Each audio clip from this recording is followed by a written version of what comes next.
ہم چونکہ برکت کا ذکر کر رہے ہیں تو اب ہم آپ لوگوں کے ساتھ شیئر کریں گے مولانا اشرف علی تھانوی صاحب حکیم الامت کا ایک واقعہ. وہ بتاتے ہیں برکت کے بارے میں. یہ ایک واقعہ سناتے ہیں. وہ یوں کہ لکھنؤ میں نا ایک بہت بڑے نواب صاحب تھے اور ان کی بہت بڑی جاگیر تھی. پھر ان کے قلعے تھے, ان کے محلات تھے, نوکر چاکر تھے, حشمت خدم تھے, اور پھر ان کو انواع و اقسام کی نعمتیں مہیا تھیں.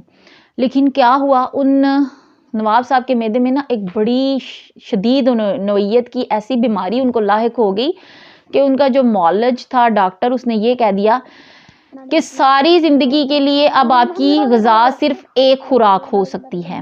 اور وہ یہ کیا ہے, وہ خوراک کیا ہے کہ بکری کا آپ نے آدھا پاؤ نہیں, آدھا پاؤ قیمہ لینا ہے, اس کو مل کے کپڑے میں رکھ کر اس کا جوس نکالنا ہے, اور وہ جوس آپ کی غذا ہے.